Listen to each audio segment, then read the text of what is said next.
What's up, everybody? Welcome to another episode of the Author's Corner. Today, we got a special guest, brand new author, hit the bestsellers list, my main man, Lancelot, straight out of NY. What's up, brother? Yes. What's going on, brother? Yes, indeed. New York City, baby. Brooklyn. So, born and raised in Brooklyn. Tell us about that. How was your upbringing? I saw you dedicated the book to your parents. So, tell us a little bit about that. Well, first of all, I had an incredible upbringing. I was incredibly blessed to have two parents and come from a two-parent household. My father and mother are still alive, and we just spent a great weekend last weekend together. I was honored at my high school and put in the Hall of Fame, and I had my parents there. And it just goes to show you how blessed you are to have, many years later, to have both of them still with you. And I didn't have a hard upbringing. I know I listened to some of the comments, and people said you went through a lot. And I don't feel as though it was circumstances that I went through, and it was how I handled them. That was what I was trying to show people. But in terms of having a hard upbringing, I did not have a hard upbringing.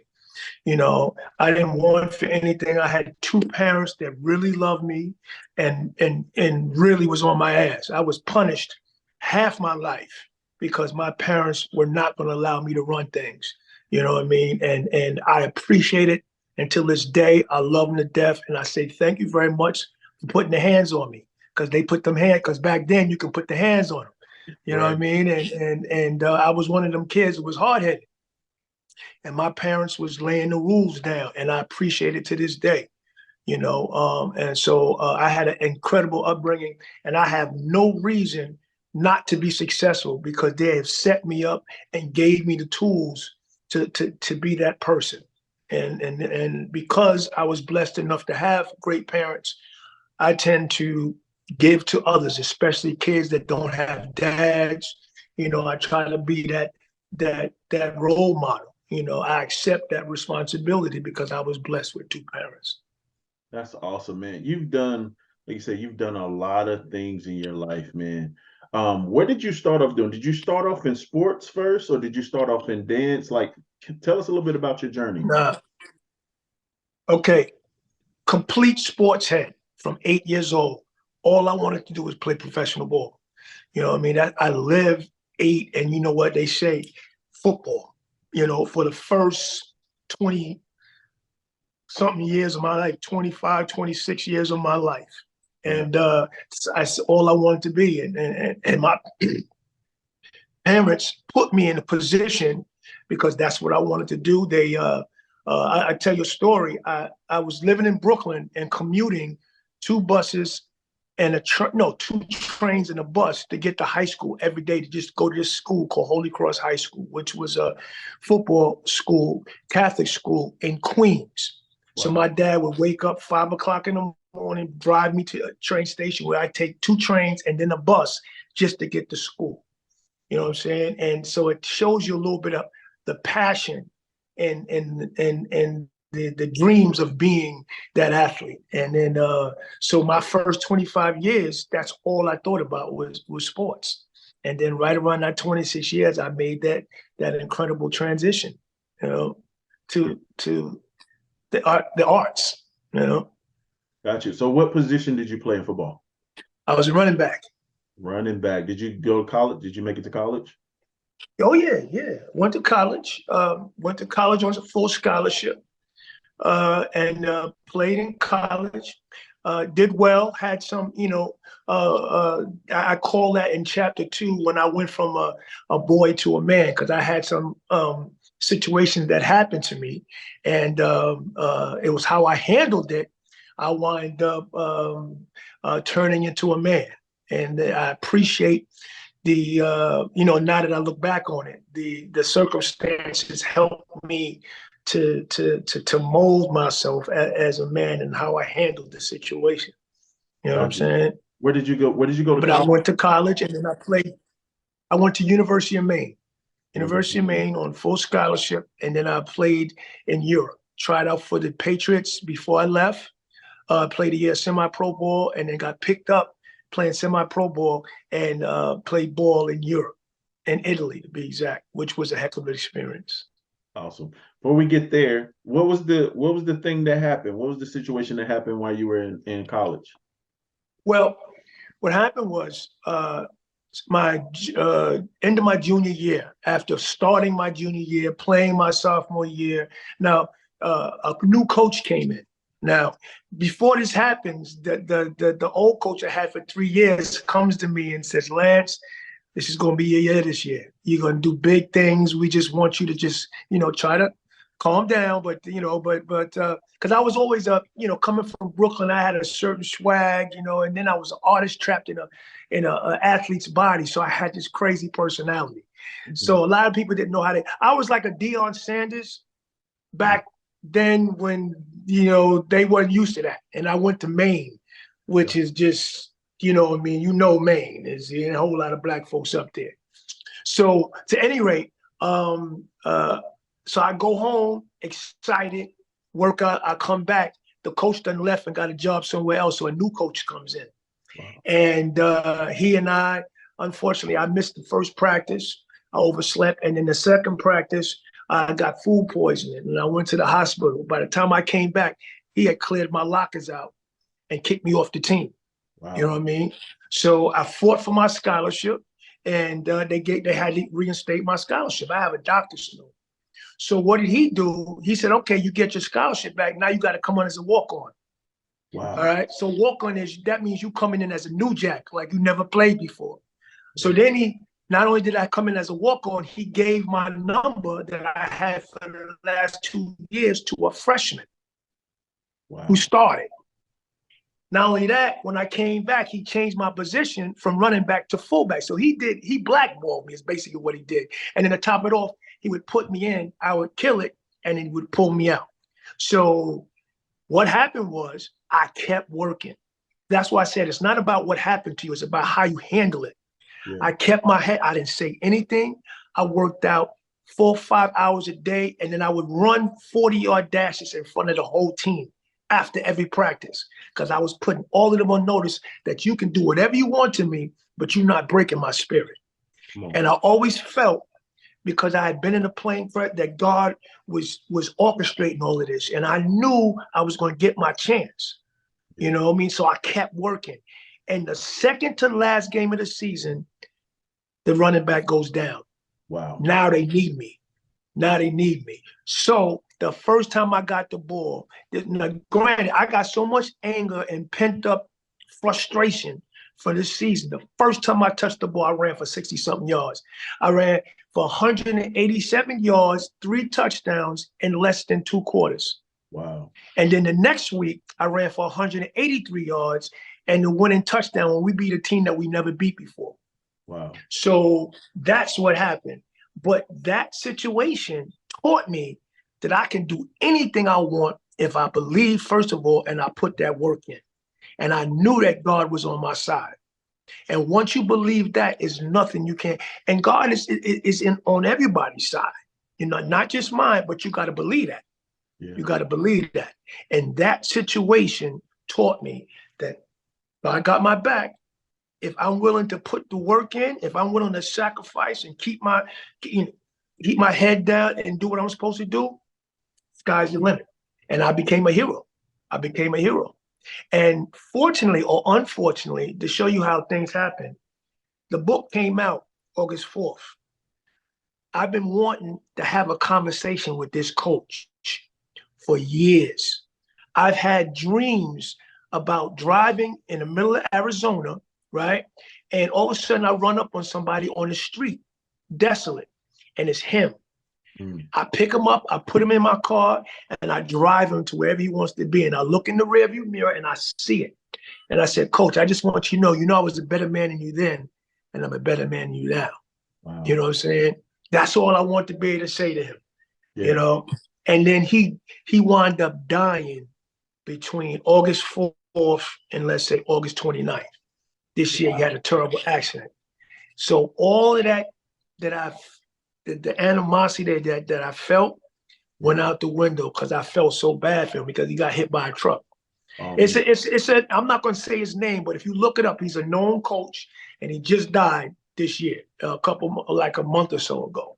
Wow. You know what I mean? But yeah, that's what happened. That's what happened. Wow. But it's how you handle it. Yeah. That was the thing. It wasn't about what, oh, no, woe is me, and you had a hard life. Hell no, I ain't had no hard life. Right. Things happen. This is how I handle it. This is how you can handle it. You know what I mean? You keep your head down and you do your work. I got your back. That's it, man. That's it. So you finish college and you get a tryout with the Patriots. How did you get that tryout with the Patriots? Okay. Now, last game of the season, right? I haven't played but sporadically to the whole season, and the last 2 games I kicked butt. But because I believed God had my back, and he was, this is what I was supposed to do, because I always felt that I was supposed to play pro ball to get the visibility so then I can affect other people, use my platform to help others. This is what I always felt I was supposed to do. Right. So last game of the season was over. Everybody else was doing what they was doing. I was training 7 hours a day. I went and figured out how to get, I had somebody told me to just look up agents. I looked up an agent, got in contact with an agent, and went to Boston and had a meeting with him. Now, one of the things I got what they call it, Jerry Nason Award, which is the comeback player in all of New England. So all the Division I schools, I got the comeback player of the year. So that was a big thing. Wow. And the agent had heard about that. And when I went down, I told him my story. I didn't have that much tape, but I had, I ran for 187 yards. He liked me and got me a tryout with the New England Patriots on graduation day. Wow. So how did it go down? How did the trial go, and why didn't you end up making the team? And I didn't make it. And if I had to do it all over again, I would do it again on graduation day, because I felt this was what I was supposed to do. You know what I mean? I gave it my best shot. I came up short. I'm good with that. Now I played a year semi. I went and I played a year semi-pro ball. From there, now I never even knew or heard that people played football in Europe, much less Italy. Right. Never knew anything about that. But once again, show you how God is. I'm playing semi-pro ball. Somebody calls me up. I saw a game. I'd like to offer you a contract to play in Italy. I'm like, Italy? They playing football in Italy? I say, no doubt, because I felt that God was taking me on this journey. And then I found myself in Italy playing ball, which is crazy. How long did you play in Italy? I played for a year. And a year. And they wanted me to come back, but I got beat up I got beat up so bad out there. So bad out there. All the years I played college ball, Division ball, one ball, never got beat up as much as I got beat up out there. Wow. I came back gun shy. That's how bad I got beat up out there. You know what I'm saying? I ran for over 1,000 yards, but I paid for every yard. Wow. And then that was where your football career ended and you transitioned to the arts. How did that transition take place? Well, what happened was I came back and I had a tryout for the Jets, and my 40 time wasn't good. You know what I mean? So all this work and my 40 time wasn't good. So I said, all right, let me play a year of semi-pro ball again and keep working. I played one game and I went out for a pass, and I saw somebody coming, and instead of catching the ball, I turned my head this way. And when I turned my head to the left, somebody hit me. This is back when you can hit helmet to helmet. It opened up my face mask and bust my eye open. Had to get stitches. At that point, I realized I was running scared. And when you have that reckless abandon and you're invincible, and then all of a sudden you see yourself running scared, that's not the same ball player. It's like a fighter who gets knocked out and then he's never the same no more. Right. Europe beat me up, and my body, I don't know what happened, but I wasn't the same. At halftime, I took off my helmet. I took off my shoulder pads. I said, Coach, I'm out. I'll see you later. He said, no, what? I'll see you next week. I said, no, I'm done forever. He said, really? I said, yeah. At that point, I knew once you start running scared, you're done. So I walked away. I walked away. And I walked away feeling as though I gave it my all. You know what I'm saying? I'm not the biggest guy. You know what I mean? I'm not the fastest guy, but I gave it my all in terms of work ethic. And then I was able to walk. I was able to hold my head high and say, I got to this point. Many people don't get here. Now let me take that tenacity, that work ethic, and put it into something else. Yeah, that's good, man. And so how did you figure out that dance or the arts was the next thing? How did you figure that out? No, that wasn't the next thing. I What was started it? my own business before that.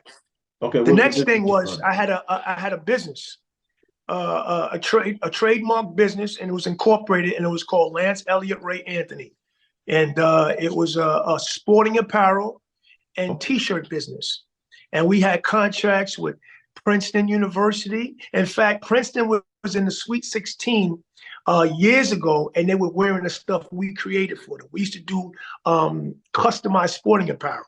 Wow. And we were doing pretty good. We were doing pretty good. And we also did T-shirts.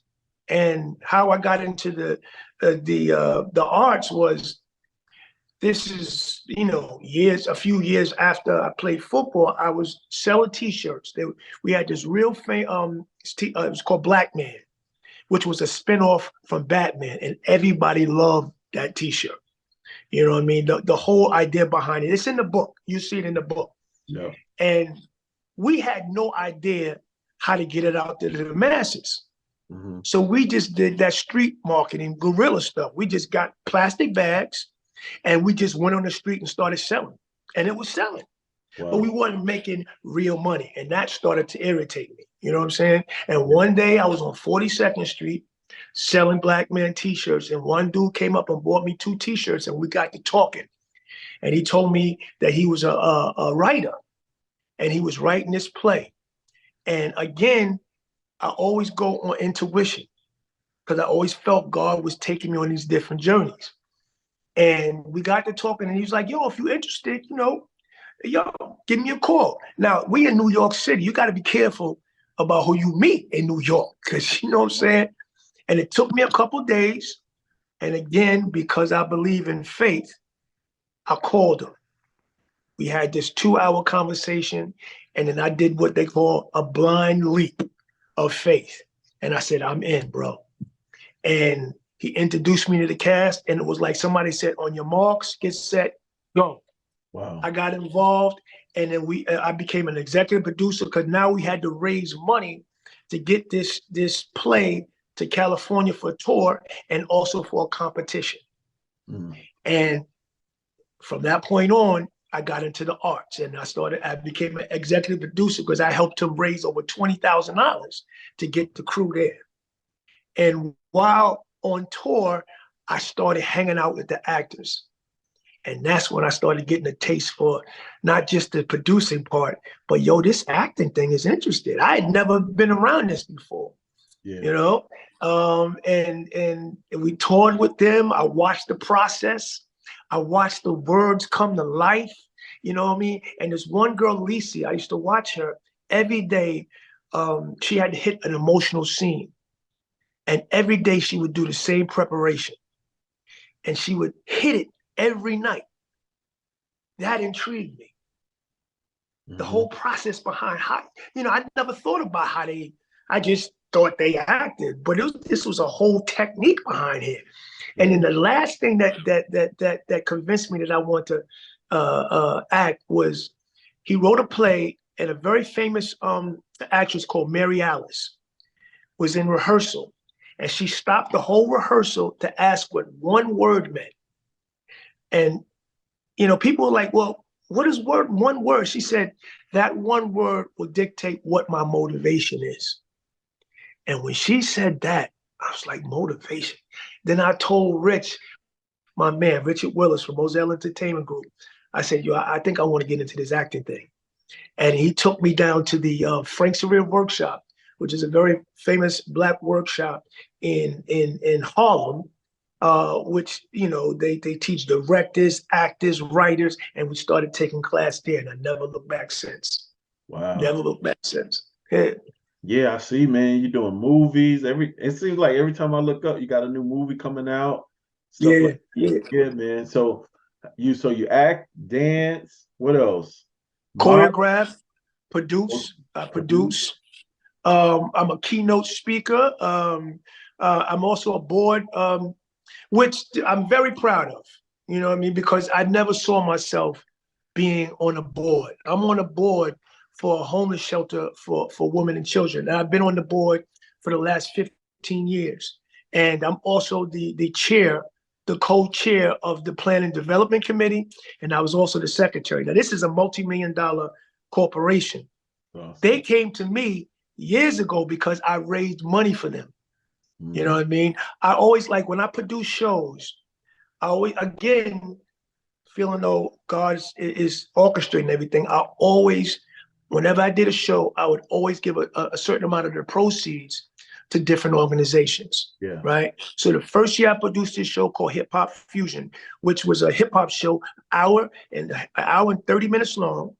And I would combine ballet, modern, jazz, tap, and hip hop to hip hop music.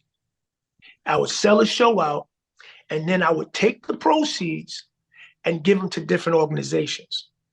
The first year, I gave it to 3 organizations. None of them said thank you.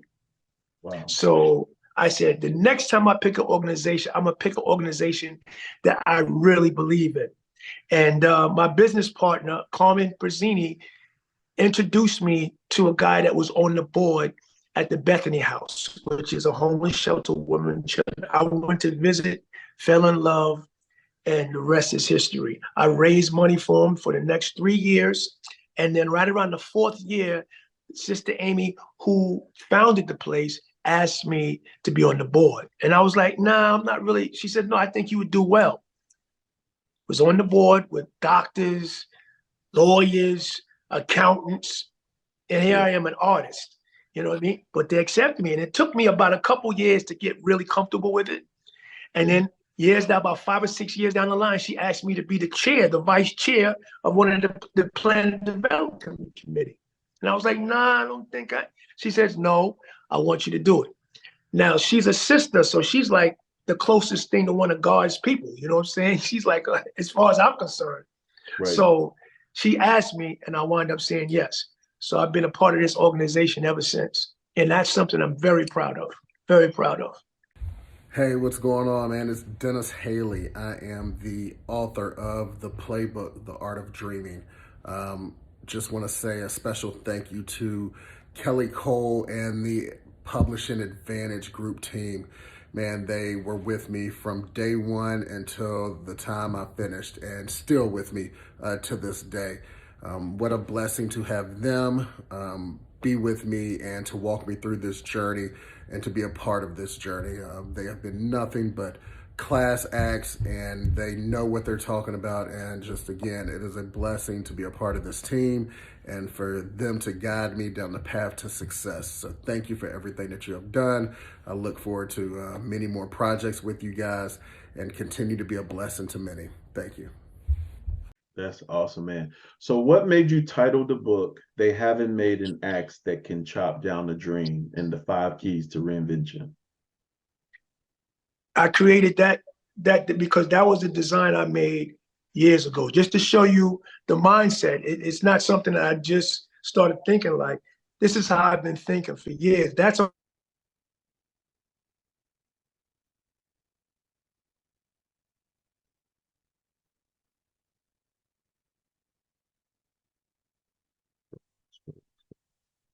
You froze.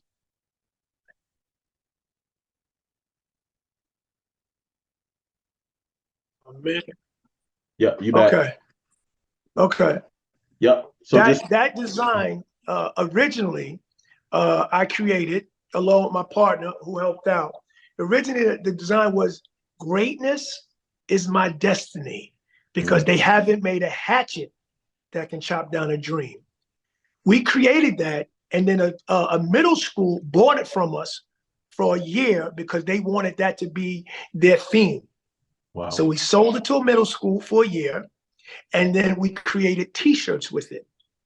4 decades later, I said, I'm going to change it just out of respect for my partner, and came up with, they haven't made an axe that can chop down a ring. So I took away greatness is my destiny. And I said, they haven't made an axe as opposed to a hatchet. But that was a design I created 4 decades ago. And it just goes to show you the mindset just didn't start the last couple of years.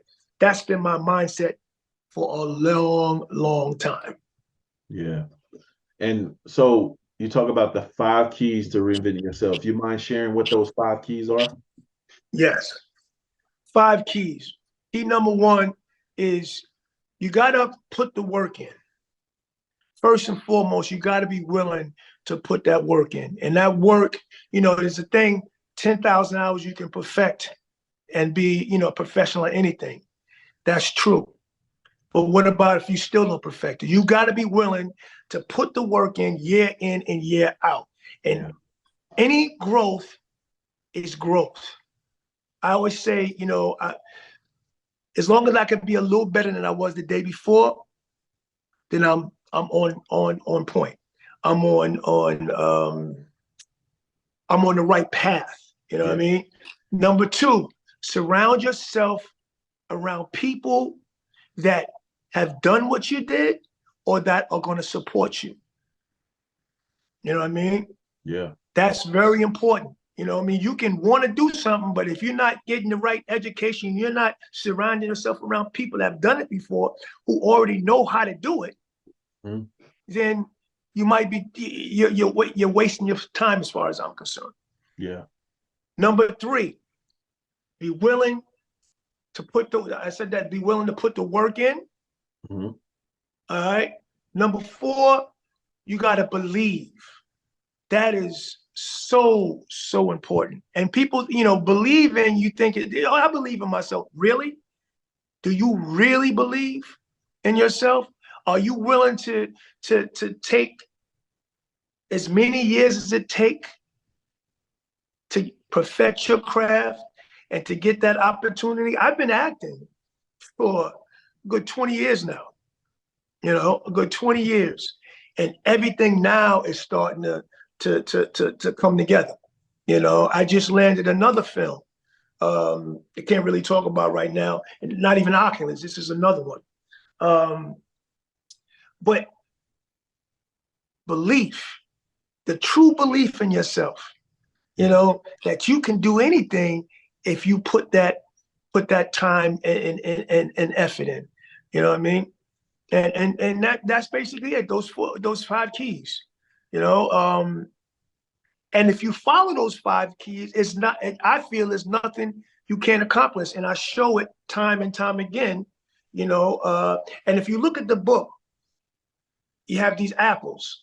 There's 10 apples. There's 10 chapters. And each of those apples is the things that I've reinvented myself into and I've turned myself into.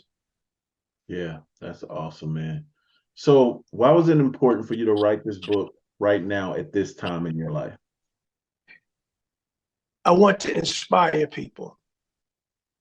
I wrote it during the pandemic, the time when I was dealing with frustration and almost depression.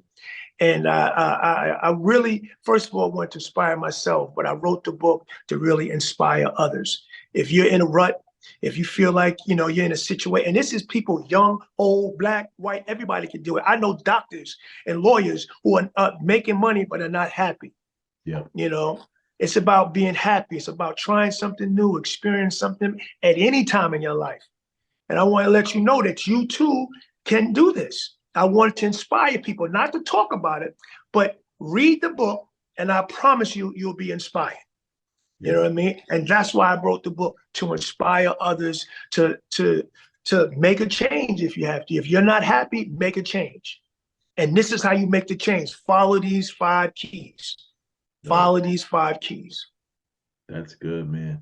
2 things. Number one, what's your favorite scripture? You're a man of faith. I heard you mention God and believing in God. What's your favorite scripture? And then I'll give you the next one.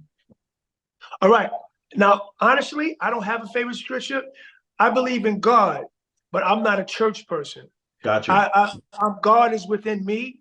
You know what I mean? And I believe there's a higher power orchestrating everything, but I'm not a church person. You know, I went to Catholic school, and after that, I was done. You know what I mean? But I live my life godly. You know what I mean? Yeah. Church is within. Yes. What is the best advice you've ever been given? Best advice. Wow. Biggest life lesson, however you want to, biggest principle you live by, best advice you've ever been given, or the biggest lesson you've learned in life. However you want to answer. I think the biggest lessons I've learned is the ability to affect others is probably one of the most powerful things that one can do. You can go through life and you can make all the money in the world. Yeah. But if you're not affecting people, if you're not helping others to be better, and if you're not inspiring others to be better, then what's it all for? Right. What's it all for? For me, knowing that this book can inspire people, for me, knowing that I've been able to help people that have been homeless, these things mean the world to me. You know what I mean? And these things are the things that make me happy. Yeah. You know, I know people that have millions of dollars. Are they happy? Mm-hmm. You got to start by being happy within and being comfortable within your own skin. So I think that's one of the things that I would say. Yeah, definitely. The ability to affect others, the ability to help others, that's key. Awesome. What was it like when you saw that your book had hit #1 on the Amazon Hot New Release bestsellers list? First of all, just getting the book was just an incredible feeling. But to see it hit #1, the support, first of all, it felt good. It felt good. It felt absolutely amazing, really, to know that you had the people out there that supporting you. Because so many people say people are player haters. They're not really going, but yet people bought the book and they supported. You know what I mean? And they brought me to #1. The key now is to get it to people that don't know me. Mm-hmm. That's the people I want to affect also. The people that don't know me, that pick up this book and are inspired. Yep. You know what I mean? They're inspired to make a difference, make a change. That's the next step, because it's awesome to be #1, but it's going to be even more awesome when somebody that I have no idea who might have listened to this podcast picks up the book and is inspired and sends me a text saying, "Yo, man, I appreciate you. I live in, Timbuktu, and your book inspired me to do this. Your book inspired me to do that." You know what I mean? So that's the next thing. I hope I answered your question, because I think I went off. No, that was perfect. That was perfect. Yeah. Last question. What about the person that's thinking about writing a book? Give them some encouragement. Would you tell them to write a book, and how was it beneficial to you? First thing I say is go get, Kelly Cole. You know what I'm saying? Because honestly, my dad has wanted me to write a book for years, but it would seem like such a tall, daunting task. And I saw an advertisement on Facebook, again, taking a leap of faith, because there's so many frauds and people trying to get over on Facebook. You don't know where they from, So, but I put all of that aside and went with what I thought God was directing me towards. And I answered that advertisement, and I went on and I listened to what you had to say. And I said, this might be the the vehicle that can help me get this book out, because I want to do it before my father's healthy, but before he passes on. Yeah. You know, and I say to each and every one of you out there, if you're listening, you have an idea. You don't have to worry about if you're a writer, because I still don't consider myself a writer.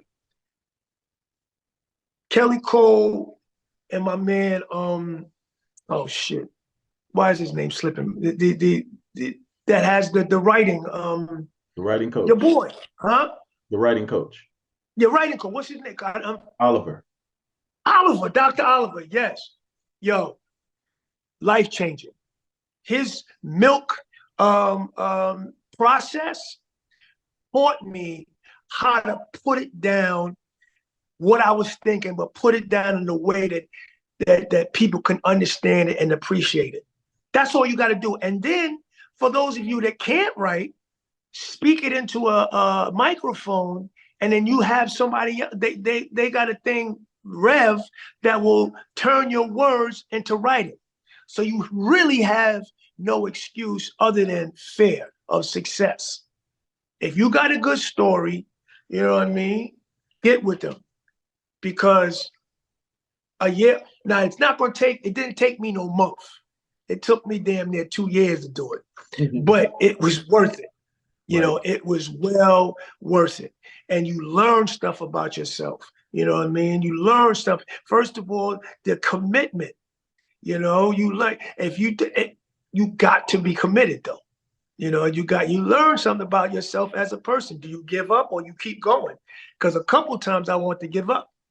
Yeah. You know, because I read it and then I go back and read it again and the shit don't make no sense. There's all kind of misspellings. And I said, well, damn, I thought I corrected that. You know, and you get all frustrated. And then in the midst of everything else, you put it down and a week later, you know, it's just, but you learn that about yourself. It's that consistency.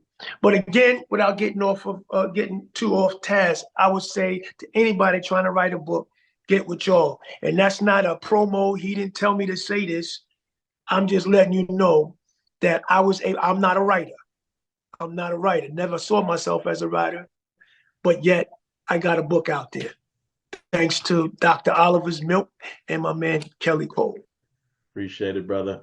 All right, last thing. Where can people get more information about you, book you to speak, get the book and all of that? Give us your closing, man. How can they get in contact with you? You can get in contact with me on Facebook. You can get in contact with me, Lancelot Theobald on Facebook. Just Lancelot Theobald. If you're senior, that's my dad. You don't want that. Lancelot Theobald on Facebook and Instagram, Absolute Fusion. ABSOLUTE Fusion, FUSION Fitness. And you'll see my thing pop up. You DM me, let me know. Looking to talk to kids, you know what I mean? Looking to talk to adults, but I really looking to come into the schools. I'm getting ready to talk at my high school. We're gonna start it off at my high school. But I think one of the things that I'm supposed to be doing is touching the kids. Yeah. Going back into the schools and showing these kids that you can be one thing one day, turn around and be something else the next day. You just got to do these five keys. You know what I mean? So contact me. You know what I mean? Let me know. I'd love to come to your town.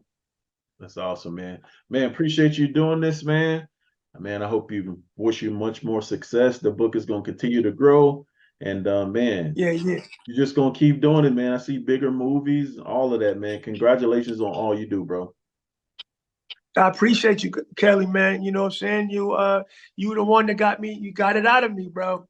You got it out of me. So I appreciate you, man. Appreciate you. And thank you for having me on. You know what I mean? Yep. You have a great day, my brother. You too, bro. Peace. Peace.